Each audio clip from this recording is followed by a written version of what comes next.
Hello बच्चों। तो आज हम पढ़ेंगे आपकी एक्सरसाइज नंबर 3A। ठीक है, यहाँ पे 3.1। तो इसमें क्या है, ये दो चर, क्या है इसका नाम, दो चर वाले रैखिक समीकरण का युग्म। तो दो चर का मतलब क्या है, जो हमारे पास x और y होंगे। ठीक है, ये होते हैं हमारे पास दो चर। केवल x लेंगे तो हमारे पास ये क्या होगा, एक चर वाले। ये कौन से हैं, दो चरों वाले रैखिक समीकरण। ठीक है, तो इसमें क्या है, दो हैं। एक तो बीजगणितीय रूप, ठीक है, बीजगणितीय,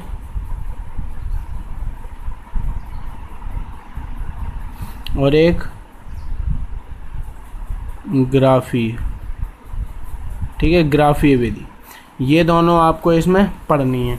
तो जैसे हम पहले ग्राफीय विधि पढ़ लेते हैं, ग्राफीय विधि, ठीक है, या ज्यामितीय विधि या फिर ग्राफीय विधि। तो हम दूसरा वाला पहले आपको बता देते हैं। ठीक है, तो क्या है कि ग्राफीय विधि में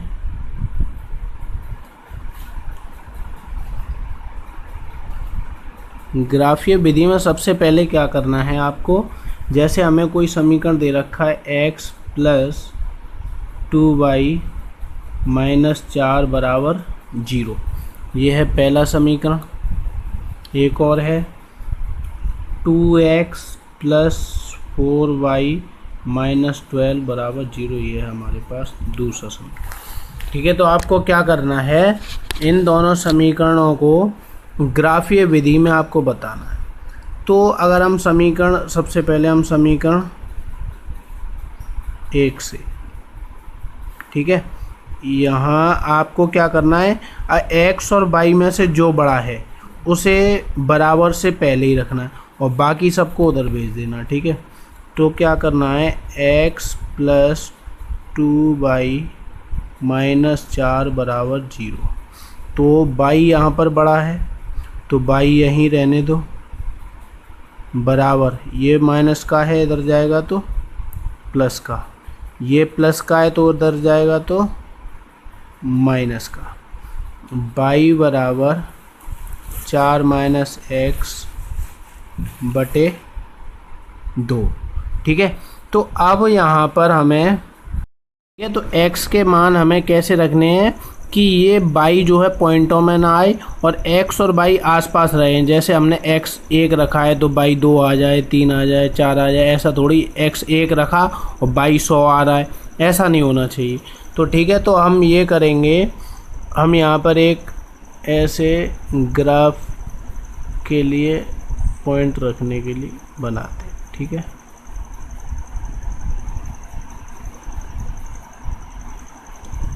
यहाँ x y, ठीक है, सिर्फ 3 पॉइंट रखने हैं। अगर हम इसमें x बराबर 1 रखेंगे तो क्या आएगा, ये 3। ठीक है, तो ये पॉइंट में आएगा। अगर हम x बराबर, यानी हम x बराबर क्या रख दें, 2, तो यहाँ अगर हम 2 रखेंगे, 4 - 2 बटे 2 बराबर क्या आएगा, 2 बटे 2, यानी कितना आएगा, 1। तो अब हमें क्या करना है, y बराबर यहाँ पर 1 लिख देंगे।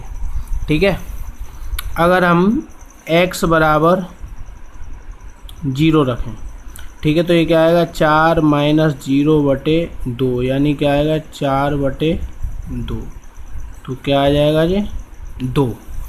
तो पहले, वैसे हमें पहले 0 रखनी थी, मैंने बाद में रख दी, तो पहले आप 0 रख लेना। ठीक है, तो 0 और ये क्या आ गया, 2। ठीक है, तो अगर मैं x बराबर 4 रखूं, ठीक है, तो क्या आएगा, 4 - 4 बटे 2, तो क्या हो जाएगा, ये 0। तो अब हम यहाँ पर क्या लिखेंगे, यहाँ पर x हमने 4 रखा तो y हमारे पास क्या आया, 0। ठीक है, तो अब हम दूसरा वाला समीकरण देखते हैं, ये वाला। ठीक है, तो ये वाला देखेंगे तो समीकरण 2 से लिख लो, समीकरण 2 से। तो समीकरण 2 क्या है हमारे पास, 2x प्लस 4y माइनस 12 बराबर 0। मैंने कहा जो बड़ी संख्या उसे रखेंगे इधर ही। तो ये क्या है, 4y बराबर 12 माइनस 2x।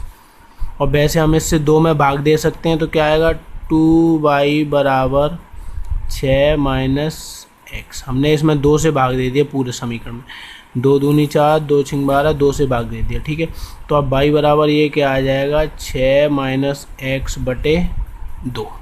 ठीक है, तो फिर से अब हम एक ये बना लेते हैं,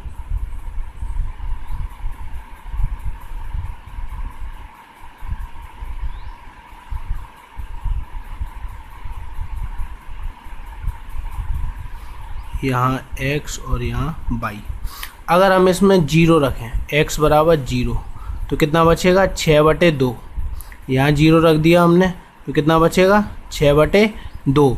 तो 6 में, चलो मैं रख ही देता हूँ, 6 माइनस 0 बटे 2, तो फिर क्या आएगा, 6 बटे 2, 2 से काटोगे क्या आएगा, 3।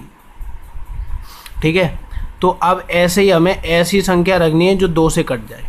अगर हम x बराबर 2 रखें, अगर हम x बराबर कितना रखें, 2 रखें, x बराबर अगर हम 2 रखेंगे तो क्या आएगा हमारे पास, 6 माइनस 2 बटे 2, तो कितना आएगा, 4 बटे 2, तो कितना आ जाएगा ये, 2। ठीक है, अगर हम x बराबर कितना रखें, 4, तो x बराबर 4 रखेंगे तो कितना बचेगा, 2। ठीक है, 6 में से 4 गए तो 2, और 2 बटे 2 बराबर क्या होता है, 1। तो ये हमारे पास कितना आ जाएगा, 1। तो अब हमें क्या करना है, अब हमें ग्राफीय विधि बनानी है। तो ग्राफीय विधि बनाने के लिए हमें क्या करना होगा, ये वाले पॉइंट और ये वाले पॉइंट लिखने होंगे उसमें। ठीक है, तो ये हमने ऐसे करके ये ग्राफ बना लिया।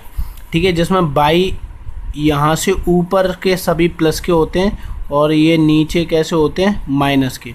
ऐसे ही इधर के प्लस के होते हैं और इधर के माइनस के। तो सबसे पहले वाले पॉइंटों के देखेंगे हम। ठीक है, ये x बराबर 2 और y बराबर 1, पहले ये दोनों वाले देखेंगे। यानी पहले x बराबर हमें क्या दे रखा है, यानी x, y। तो यहाँ जो पहला आएगा 2, 1, ठीक है, और 0, 2, ये वाला 0, 2। फिर अगला क्या आएगा, 4, 0, यानी 4, 0, पहले x वाली संख्या फिर y वाली। तो सबसे पहले अब हमें क्या करना है, 2, 1, x पे 2 चलना है और y पे 1। तो यहाँ से देखो x पे कितना चलना है हमें, 2, 1, 2 और y पे 1। तो यहाँ पॉइंट लगा दो। ठीक है, x पे हम 2 चल लिए और y पे 1। ठीक है, तो x पे हम 2 चल लिए और y पे 1। अब ऐसे ही x पे कितना चलना है, 0, और y पे कितना चलना है, 2।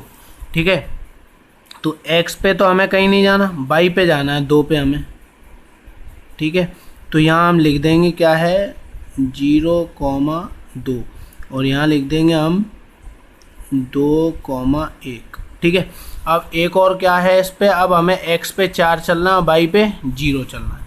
ठीक है, यानी x पे हमें कितना चलना है, 4, और y पे बिल्कुल नहीं चलना। ठीक है, तो ये हमारी एक रेखा बन जाएगी। यहाँ तो थोड़ी सी टेढ़ी मेढ़ी हो जाएगी, वैसे आप स्केल से करोगे तो एकदम सही आएगी। ठीक है, तो ये रेखा जाएगी ऐसे ऐसे ऐसे ऐसे करके। ठीक है, तो आप उसमें बना लेना सही से। तो ये जो रेखा है यहाँ पर हम लिख देंगे 4, 0। ठीक है, ये जो रेखा है वो कौन से समीकरण वाली है, पहले समीकरण वाली। तो पहला समीकरण हम इस पे लिख देंगे, कौन सा है, x प्लस 2y बराबर -4 बराबर 0। अब दूसरी वाली समीकरण ये है 0, 3, 2, 2 और 4, 1 पर। ठीक है, तो पहले हमें x पे 0 चलना है और y पे हमें चलना है 3। ठीक है, तो 0, 3। ठीक है, अब बाद में 2, 2 हमें 2 और यहाँ पर कितना चलना है, 2। ठीक है, तो ये मैंने ऐसा ये पॉइंट लिख दिए इसलिए थोड़ी सी गड़बड़ हो गई, नहीं तो ये यहाँ लिख जाता। ठीक है, और फिर हमने ये 2,2 कर लिया और फिर 4,1 4,1। तो ये जो हमारी रेखा है वो करीब करीब ऐसे करके ऐसे ऐसे बन जाएगी। ठीक है, ये सीधी जाएगी ऐसे। ये दोनों में आपस में बराबर जगह रहेगी। मैंने यहाँ पर थोड़ा सा स्केल से नहीं किया है इसलिए, नहीं तो ये बिल्कुल सीधी जाएगी ऐसे करके ऐसे।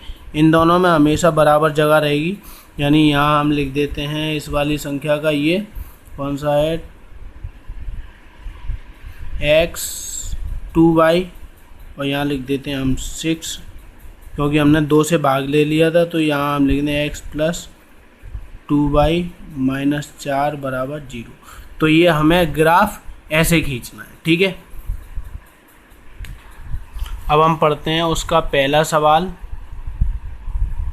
NCERT वाली का। उसमें क्या है, आफताब अपनी पुत्री से कहता है, पहले आफताब दे रखा है तो आफताब मानेंगे, आफताब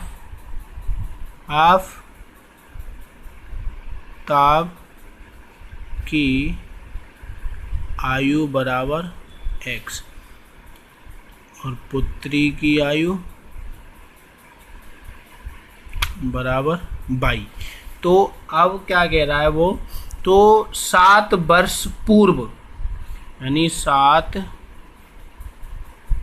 वर्ष पूर्व का मतलब क्या होता है, पहले। ठीक है, तो पहले का मतलब आज अगर हम 20 साल के हैं, अब से 7 साल पहले कितने के होंगे, 13 के। तो क्या करेंगे हम, ऐसे ही जो पहले इसे इधर लिखेंगे, बराबर लगाएंगे और एक को इधर लिखेंगे। उसने 7 साल का है तो 7 साल, 5 साल का है तो 5 साल, 6 साल का है तो 6 साल। तो क्या करेंगे, पहले के लिए क्या करते हैं हम घटाते हैं और बाद के लिए जोड़ते हैं। कितना है, 7 साल 7 साल। दोनों को बराबर रखेंगे पहले। ठीक है, दोनों 7 साल पहले की बात हो रही है तो 7 साल कम कर देंगे। ठीक है, और बाद की बात होती जोड़ देते।